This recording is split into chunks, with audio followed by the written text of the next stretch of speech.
So Hunter Dickinson, the transfer center from Michigan, is not coming to Kentucky. This is probably going to end up being its own segment on my YouTube channel because I want people to see this, and I want people to give their thoughts on it. Because if you disagree, I want you to leave it in the YouTube comments or hit me on the socials if you're listening on podcasts at Locked On UK. I think it's pretty clear. Kentucky was not very active in the transfer portal once it opened up, and they've let some good players slip away. Now, do they need those players to have success next year? Probably not. At least not all of them. But this could have gone so much more differently than how it has, I should say. Because Dickinson, off rip, once he entered the portal, it was Travis Branham, it was Jack Pilgrim, it was Kyle Tucker, it was all these big name folk saying, hey, look, this guy entered the portal. Kentucky is a name that you should be watching, like immediately. And we never really saw anything come to fruition after that. If I'm not mistaken, Kentucky had a Zoom meeting. I believe we talked about that on an episode with Hunter Dickinson. I don't think that they're going to pursue him aggressively, especially now that Onyenso's gone. And so that's the reality of it. I think that Kentucky was slow to get into the game with Dickinson and various other players to begin the transfer portal cycle. They're slow to get into the game. Then on top of that, they're still slow now. They've got Onyenso. So if they feel like that they can't compete with some of these other colleges because they've already got what could be a 10 to 15 minute player or starter potentially next season on their roster at center, I mean, does Dickinson want to come and not necessarily compete with that? Because I think he would step in and he would be the certified starter. But does he want to have to come in and deal with that? Okay, what are this kid's goals? Are they to get some more time before he potentially makes a run at the NBA?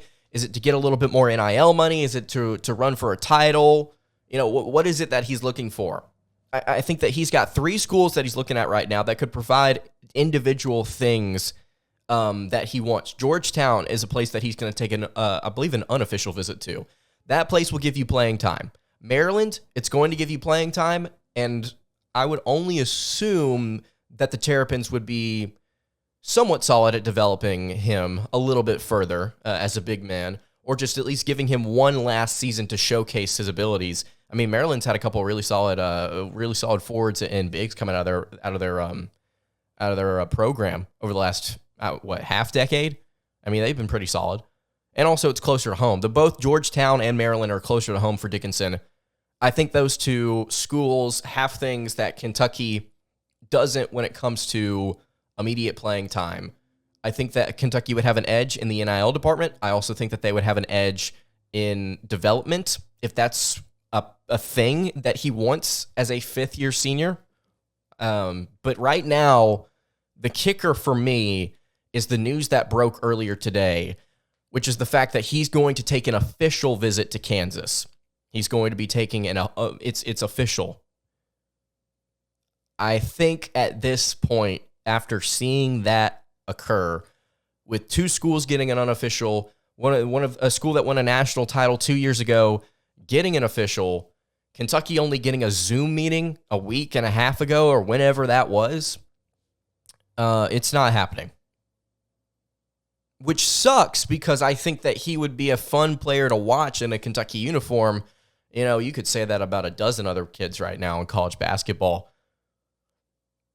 But it's one of those where it's like, if Kentucky is confident enough to not pursue this further and they have the ability to look elsewhere, I'm curious, where else are they looking?